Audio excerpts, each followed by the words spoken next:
Este mensaje se titula La matemática del pecado. Gloria a Dios. Saluda al que está a su lado y dígale: buenos días, ¿cómo amaneciste? Es un gozo verte. Aleluya. Dile aleluya, dile algo. Leamos nuestras Biblias en Amós 2:4. A todos los que están por la televisión, abra su Biblia con nosotros o nosotros leeremos para usted la palabra de Dios. En el verso 4 dice así: así ha dicho el Señor, por 3 pecados de Judá y por el cuarto no revocaré su castigo, porque menospreciaron la ley de Dios y no guardaron sus ordenanzas, y les hicieron errar sus mentiras, en pos de las cuales anduvieron sus padres.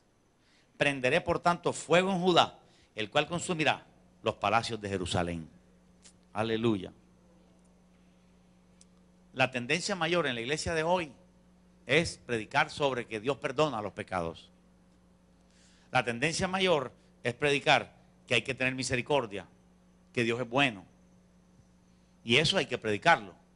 Pero no se nos puede olvidar predicar también esta parte donde Dios se nos muestra duro contra el pecado. En este verso del profeta Amós dice: por 3 pecados de Judá y por el cuarto. Eso nos trae una revelación simple a nosotros, es que el pecado se puede sumar. Y si se puede sumar, tiene un valor intrínseco. No es lo mismo una persona que se fuma un cigarrillo a una persona que se fuma todo el paquete. No es lo mismo. Nos enseñaron erradamente. La iglesia evangélica ha predicado errores a la par de la iglesia católica.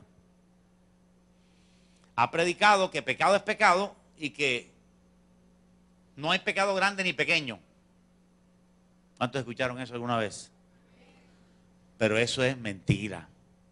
Sí hay pecado grande y sí hay pecado pequeño. ¿De dónde lo saqué yo? De la Biblia. ¿Ellos de dónde lo sacaron? De su filosofía, de su mente. Pero la verdad es que sí existen pecados pequeños y pecados grandes en la Biblia. Aleluya. El mismo Señor Jesucristo le dijo a Poncio Pilato: el que me ha entregado a ti, mayor pecado tiene.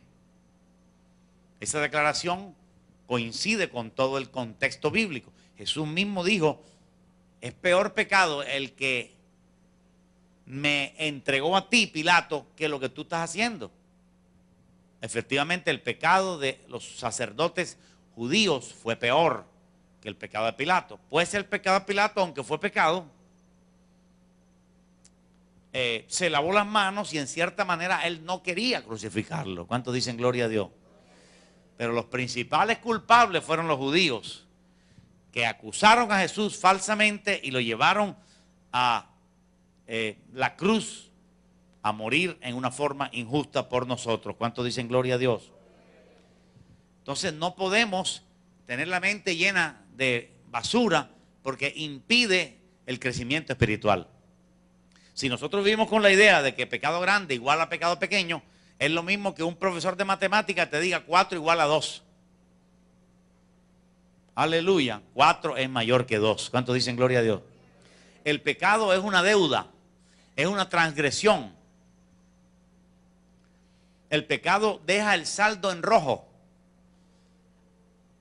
Hay un saldo que es respecto a dinero.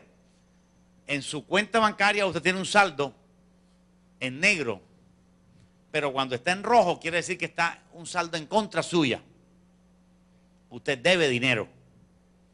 El pecado es peor todavía. ¿Cuántos alaban a Dios? De nada sirve, que fue lo que dijo Jesús, tener mucho dinero en el banco, saldo en negro, y tiene un saldo en rojo con Dios. El saldo en rojo con Dios es el pecado. Cada vez que el hombre peca, deja su saldo en rojo frente a Dios y se rompe la comunión. Aleluya. El hombre necesita tapar ese saldo y eso fue lo que Jesús hizo cuando murió en la cruz. Pagó el precio para cancelar la deuda del pecado. Y por eso en el Padre Nuestro dice: perdona nuestras deudas como nosotros perdonamos a nuestros deudores. Eso no quiere decir que si usted es dueño de un banco, tiene que cancelar a todos sus deudores. Pues no habla de dinero allí, está hablando de pecado. ¿Cuántos alaban a Dios? Eso quiere decir que tenemos una deuda con Dios y esa deuda se llama el pecado. Cada vez que nos ponemos orgullosos o vanidosos, o cada vez que nos ponemos alcohólicos, o nos ponemos mujeriegos o pecadores, tenemos un saldo en rojo con el Señor. Tenemos un saldo negativo para con Dios. Aleluya. Si nos estamos enamorando del primero que vemos por la calle y nos estamos enamorando del segundo que vemos, estamos teniendo un saldo en rojo con Dios y tarde o temprano sufrirás lo que estás haciendo. Aleluya. Aunque por ahora no se note. Pero el pecado grande existe y el pecado pequeño también existe. Hay pecado de todos los tamaños. Hay pecado pequeñito, pequeño, pequeñote, grandote, grandísimo, súper grande. Tal y como las matemáticas. Solo Dios sabe medir un pecado. Si dos personas pecan, podemos decir, la una pecó en adulterio y la otra también pecó en adulterio, pero el único que nos conocía más que el otro, podemos decir que el uno, su pecado le costó menos 10. Y al otro, que conocía más la palabra de Dios, su pecado le costó menos 100. Es un ejemplo de que Dios tabula el pecado. ¿Cuántos dicen gloria a Dios? ¿Cómo sé yo que Dios tabula el pecado? Lo acabamos de leer en Amós. Dice, por 3 pecados de Judá y por el cuarto, Dios sabe contar. ¿Aló? Por los 4 pecados, Él trajo el juicio sobre la nación de Judá. Gloria a Dios. Porque el pecado tiene su matemática. Todo lo que Dios ha creado tiene matemática.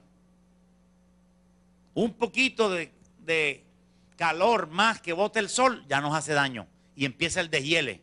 Y empiezan las inundaciones. Todo esto tiene matemática. La aceleración de la gravedad tiene su número exacto. El pi también tiene su número exacto. La distancia entre el Sol y la Tierra es exacta.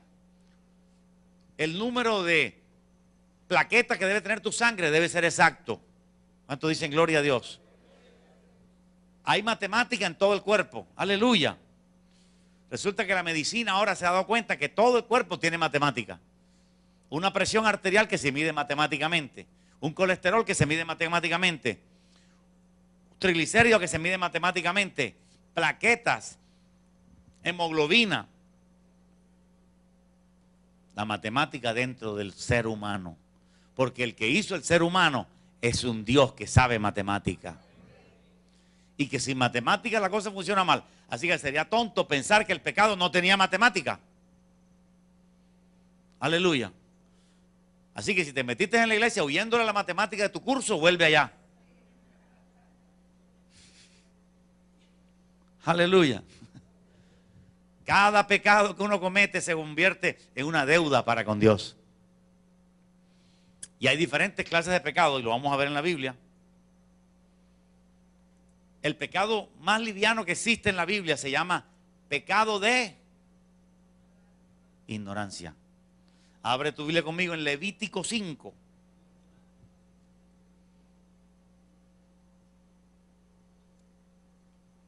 El menor pecado existente en la palabra de Dios, el que menos gravedad tiene, es el pecado de ignorancia. Aleluya. Gloria a Dios. No deje de alabar a Dios. Alabado sea Dios. Vamos a leer Levítico 5. ¿Ya lo encontraste?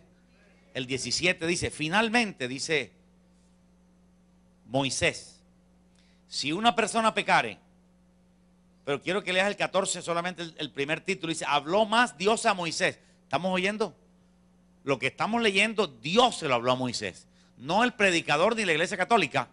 La iglesia católica yerra cuando dice que hay pecados veniales, pecados mortales, tiene un enredo en la cabeza. Y la iglesia evangélica lo más común que tiene es que los pecados pequeños y los pecados grandes son iguales. Ambos conceptos son erróneos. ¿Cuántos dicen gloria a Dios? El concepto correcto, bíblico, es que hay pecado pequeño, pecado mediano, pecado grande. Hay XL también.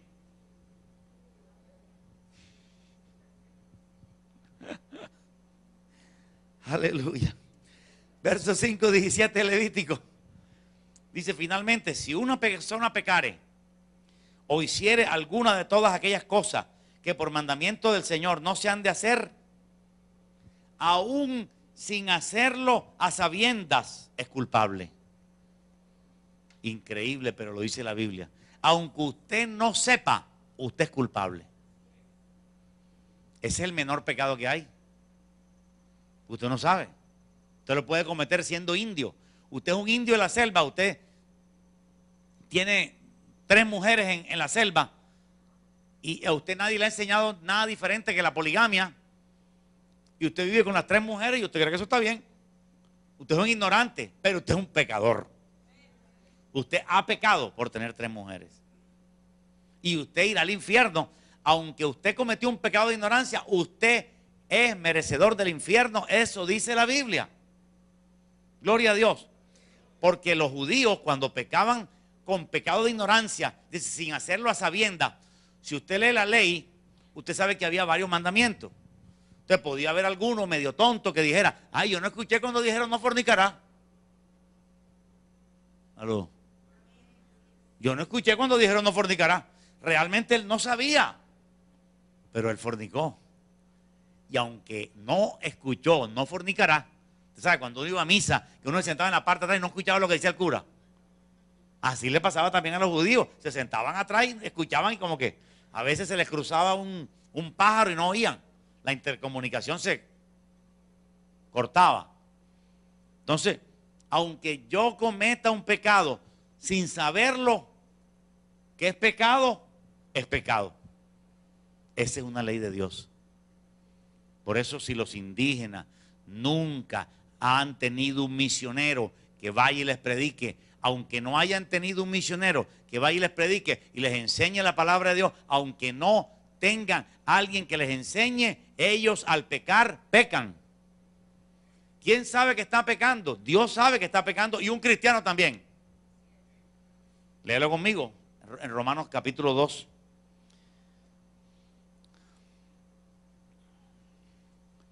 Verso 12, allí también vemos que Pablo aclara esto con sumo cuidado. En el Romanos 2:12 dice claramente, refiriéndose a los pueblos que no han recibido la ley, o sea, el conocimiento de Dios. Aquellos pueblos que no han recibido el conocimiento de Dios, dice aquí, porque todos los que sin ley han pecado, sin ley también ¿qué? Perecerán. ¿Qué quiere decir eso? Quiere decir que si la persona pecó, aunque no supiese que eso era pecado, porque él no sabía, porque la ley no llegó allá, él no conocía la ley, aunque no conociese la ley, sin ley pecó, sin ley perecerá. Porque la paga del pecado es muerte. Aunque la persona